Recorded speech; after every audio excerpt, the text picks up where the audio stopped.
Assalamualaikum warahmatullahi wabarakatuh. Kembali lagi bersama kami di acara Figur Gas Plus.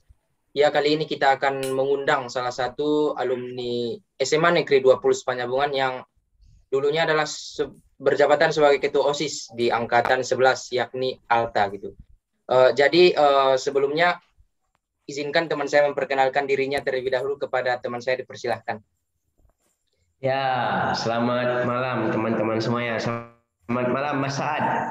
Ya, Mungkin kalau udah lihat dari ini ya, dari username yang di Zoom-nya, nama saya Afriza Tamimi HSB ya teman-teman ya. Eh, dari angkatan 11 Alta Generation. hmm? Kemudian saat ini saya seorang mahasiswa di Institut Pertanian Bogor, jurusan Biokimia, Fakultas Matematika dan Pembuatan Alam. Itu dia Mas Saad. Ya, sudah tidak penasaran lagi ya nama teman kita yang satu ini, yakni Afreja Tamimi ya, saudara Afreja, dan mungkin kuliah di IPB ya. Jadi kuliah di jurusan apa tadi? Biokimia ya. Jadi Biokimia Mas Saad. apakah ada kendala pelajaran atau di hal lain gitu? Mungkin di cara belajarnya ataupun di kesulitan di mata kuliah tersebut gitu. Apakah ada, saudara Afreja? Kalau kendala sih sebenarnya waktu di awal-awal perkuliahan barangkali ya, Ya. dimana kita butuh adaptasi, kemudian butuh eh, mencari tahu sebenarnya apa aja sih yang nantinya eh, bakal kita lalui ini gitu ya. Terus bagaimana sistem belajar di kampus kita gitu. Terus banyak-banyak ngobrol sama teman, sama cutting gitu ya. Nah, terus kalau kendala sampai sejauh ini, mungkin ini aja kali ya Mas Adi ya, karena masa daring, karena notabene saya itu adalah anak lab biokimia itu di lab, jadinya terkendala di laboratorium gitu ya. Saat ini kita banyaknya makanya web server atau aplikasi-aplikasi yang secara biokimia lah, namun eh, kurang inilah ya, kurang skill. Khawatirnya nanti kurang skill waktu nge-lab gitu. Tapi insya Allah nanti beberapa bulan lagi kita ada pelatihan nih dari kampus sendiri gitu. Jadi ada pengayaan tambahan karena kemarin terkendala jadinya kan gara-gara pandemi gitu. Berarti kendalanya lebih ke praktikumnya ya, yakni di laboratoriumnya sendiri gitu. Untuk pelajarannya berarti lancar-lancar aja dong ya, saudara Afreja. Mungkin tidak bisa kita bilang sulit barangkali Mas Adi. Dia Ya, kompleks sebenarnya karena dia belajar biokimia gitu ya. Belajar metabolisme, biomolekul, sama analisisnya gitu kan. Jadi yang kompleks itu. Jadi saya kadang susahnya itu em, karena membagi waktu sih sama kegiatan ekstrakurikuler juga gitu kan. Mungkin nanti kita singgung sedikit lah ya. ya. Gitu sih. Tadi bahas ekstrakurikuler berarti berkaitan sama organisasi dong ya, saudara Afreja. Mungkin Ya, ada isu juga sih, ada pernah dengar juga katanya Afreja aktif di organisasi baik di fakultas ataupun mungkin di departemen gitu. Jadi apa aja sih organisasi yang sudah didaftar ataupun diikuti oleh Afreja sendiri? kalau sejauh ini ya, sejauh saya sudah 3 tahun di IPB, mungkin udah mengikuti beberapa kepanitiaan pastinya dan juga organisasi Mas Adi ya, seperti mahasiswa-mahasiswa pada umumnya lah ya. Soalnya ini biasa aja sih sebenarnya ya, nggak terlalu luar biasa banget gitu. Namun mungkin berbagi lah share ya gitu kan. Mungkin kepada teman kita yang mungkin nanti mau melanjutkan ke perkuliahan gitu ya. Kalau saya sendiri eh, saat ini sedang menjabat sebagai Ketua Umum Dewan Perwakilan Mahasiswa FMIPA begitu ya. Jadi itu seperti forum tertingginya di FMIPA IPB gitu. Kemudian saya juga pernah diamanahkan di Kepala Divisi Syiar Kreatif Badan Kerohanian Islam IPB atau BKIM IPB gitu teman-teman. Terus saya juga diamanahkan di sebagai rohis ya, ketua rohis di departemen kita gitu, departemen biokimia sebagai ketua umumnya gitu. Karena yang dia sifatnya annual tiap tahun ya. Jadi kalau ada adik kelas yang naik lagi, nanti kita yang membina, terus nanti berganti lagi itu. Sama saat ini saya juga sedang aktif sebagai senior resident Mas Saad di asrama Putra PPKU. PPKU itu seperti tingkat awalnya bagi mahasiswa baru di IPB gitu. Jadi namanya PPKU dulu gitu sebelum dia terjun ke jurusan gitu. Terus sama saya pernah mengikuti beberapa kepanitiaan seperti di MTQ sebagai humas, di GFEM. GFEM itu seperti masa pengenalan fakultasnya kepada negara kita. Kemudian Pesta Sains Nasional. Jadi sejauh yang diceritakan oleh saudara kita Afreja, mungkin ada kisaran 5 atau 6 tadi organisasi gitu. Dan mungkin organisasinya jabatannya tidak tanggung-tanggung ya, tidak nanggung gitu. Ada yang sebagai ketua lah, ada yang sebagai ya pokoknya ketua lah gitu. Jadi memang kalau jadi ketua memang super sibuk ya. Mungkin akan ada saat-saat di mana di organisasi tersebut saudara Freja sibuk kan. Jadi gimana nih cara membagi waktunya antara akademik dan juga organisasi? Apalagi tadi saudara Afreja juga menjabat sebagai ketua gitu dalam organisasi. Mungkin bisa dijelaskan sedikit saudara Afreja. Ya, Mas Saad. Jadi memang sebenarnya ini hal yang lumrah ya teman-teman bagi kita gitu sebagai mahasiswa untuk organisasi akademik gitu. Mungkin sudah banyak ya dari tokoh-tokoh kita barangkali ya, dari figur-figur yang lainnya yang di organisasi aktif melatih skill gitu ya. Namun akademiknya bagus juga gitu. Nah, kalau prinsip saya sendiri untuk manajemen barangkali Mas Saja, itu sebenarnya akademik adalah nomor satu pastinya. Karena amanah pertama kita ke kampus adalah untuk menimba ilmu ya kan. Nah, jadi kalau saya akan merelakan dan juga memang ini prinsip kalau di semua organisasi di IPB ya, bahwasanya apapun organisasinya, jikalau sudah menyangkut terkait kepada akademik, kepada orang tua atau keluarga lah ya, dan juga keagamaan itu akan dikesampingkan gitu. Nah, sehingga kalau saya sendiri semua jadwal akademik saya dan juga tugas-tugas atau kerja kelompok begitu ya, itu bakal saya akan menot itu di Gcalendar gitu. Jadi kan ada Gcalendar tuh, Google Calendar. Jadi itu bakal ditandain sebagai merah gitu. Artinya itu prioritas pertama gitu. Kemudian organisasi, kalau organisasi akan kita sesuaikan nih matriksnya gitu. Intinya organisasi itu adalah sampingan teman-teman ya, nomor 3 lah. Kalau di kampus berarti pertama itu adalah akademik, nomor 2 adalah sesuatu yang mungkin tidak bisa kita hindari ya, atau seperti kesejahteraan lah kayak beasiswa dan sebagainya, itu nomor 2. Yang nomor 3 bagi saya lah organisasi atau kepanitiaan gitu.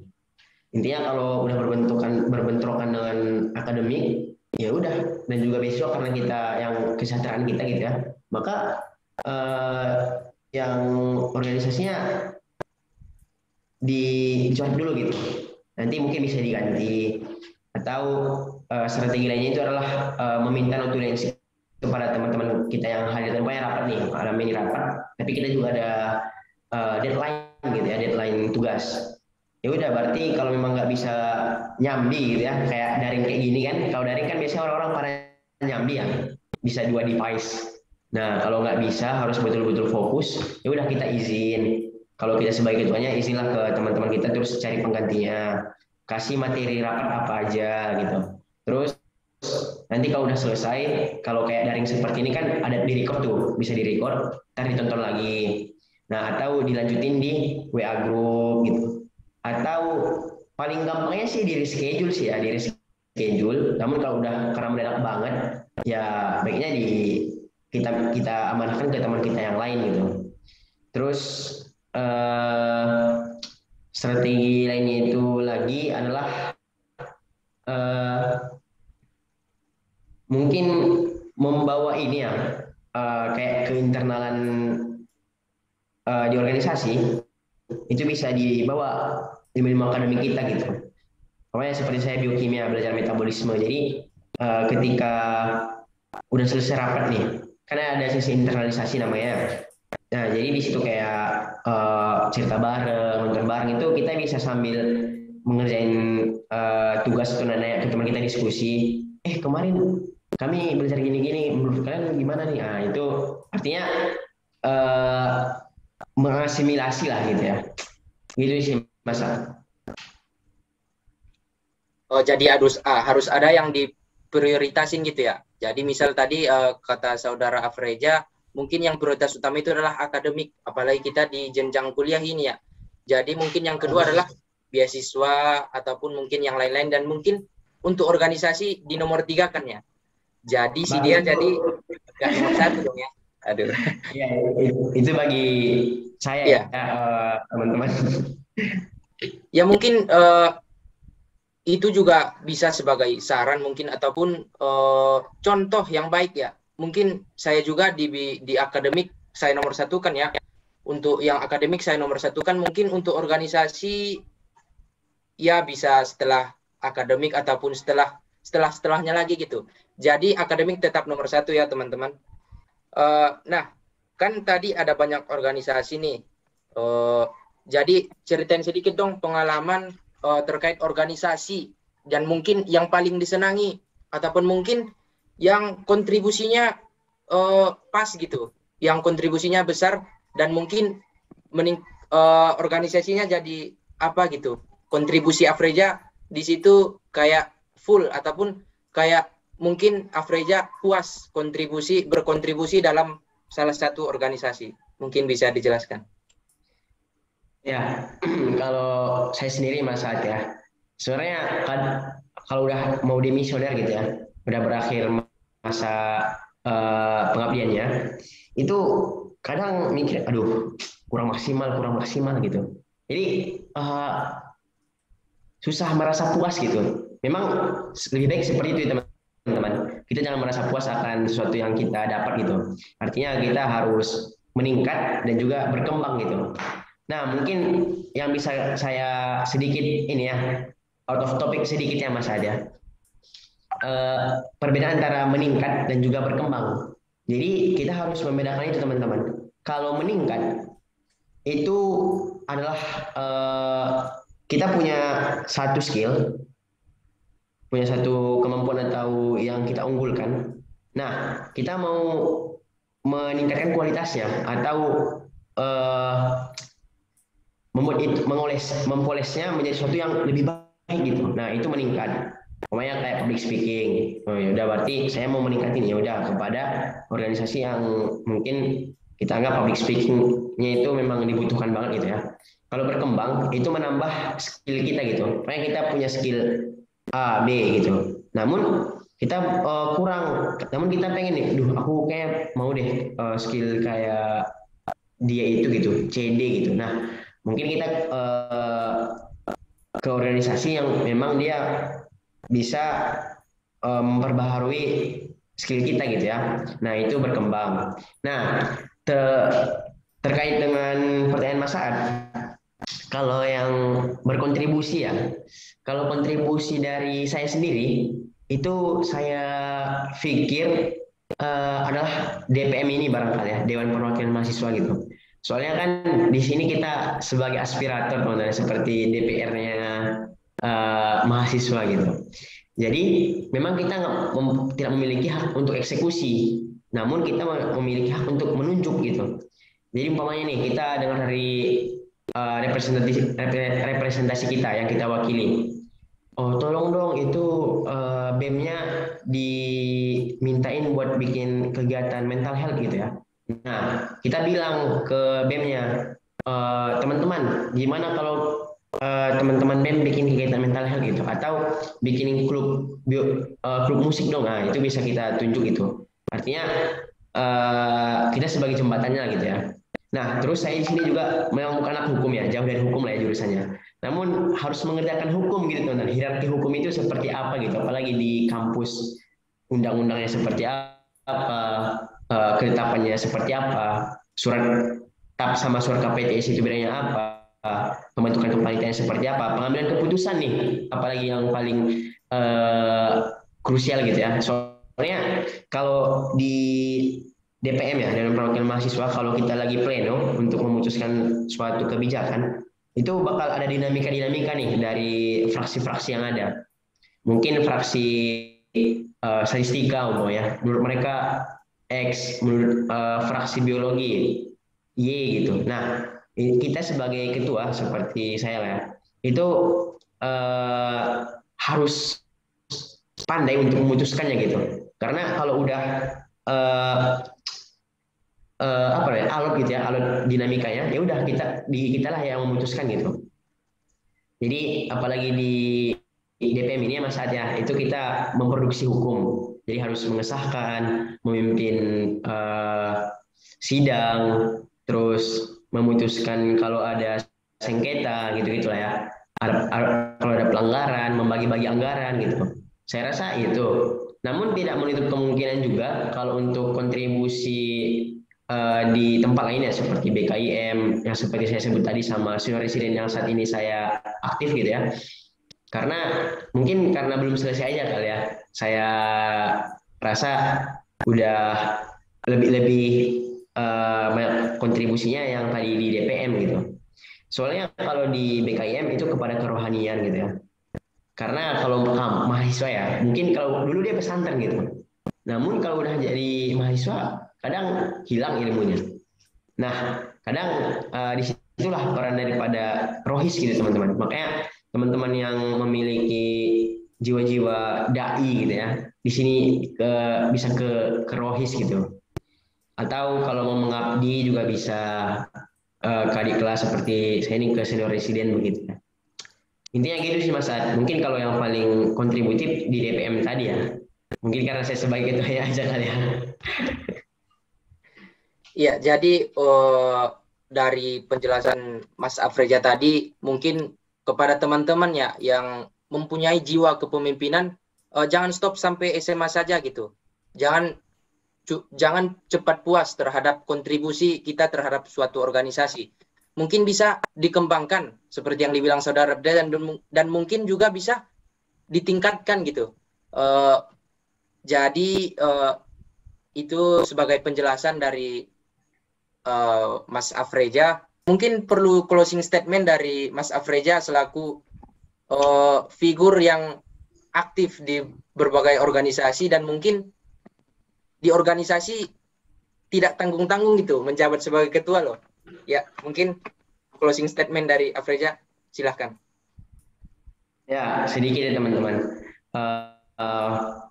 Untuk kita semua, jangan terlalu terbebani oleh suatu ambisi gitu. Namun ambisi itu perlu, tapi lebih baik kalau kita udah memiliki suatu ambisi, kita berikhtiarnya adalah dengan flow it, gitu ya. Jadi mengalir saja dan juga enjoy it gitu. Dan jangan terlalu memaksakan diri, sesuaikan dengan peta ambisi teman-teman sendiri gitu. Aku gimana nih langkah-langkahnya gitu.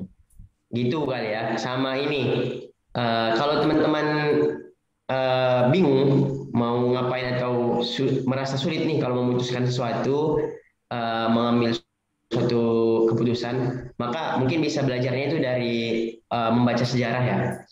Berbincang-bincang dengan orang-orang yang mungkin sudah lebih berpengalaman, karena kita berbicara dengan orang yang berpengalaman itu adalah sebagai mesin waktu gitu teman-teman ya. Kita nggak perlu nih sebagai katalis lah lebih tepatnya ya. Kita nggak perlu melewati 3 bukit lagi, namun hanya tinggal melewati 1 bukit karena kita nggak tahu nih di bukit A dan B itu apa aja sih rintangannya gitu. Jadi mari pelajari sejarah, perbanyak berbicara berdiskusi dengan orang yang berpengalaman, karena itu nanti akan sangat membantu bagi kehidupan kita gitu. Jas merah ya. Makasih teman-teman. Ya, itu dia closing statement dari Mas Afreja yang menyebutkan biarin berlalu gitu, flow in gitu. Dan juga berkaca, kita bisa berbincang-bincang dengan yang lebih berpengalaman gitu, dengan merendahkan hati kita dan mencari mengulas pengalaman yang lalu-lalu ataupun yang sudah berpengalaman gitu, kita berbincang-bincang supaya ada pencerahan gitu. Ya, jadi mungkin itu dia penjelasan Mas Afreja terkait gimana organisasi gitu, terkait bidang organisasi di perkuliahan gitu. Terima kasih kepada Mas Afreja yang telah memberikan kesempatan, yang memberikan waktunya di acara Figuritas Plus ini. Dan mungkin permintaan maaf saya jika ada kesalahan kata gitu. Terima kasih teman-teman, terima kasih Mas Afreja. Mungkin sekian. Assalamualaikum warahmatullahi wabarakatuh. Waalaikumsalam warahmatullahi wabarakatuh. Bye-bye semuanya.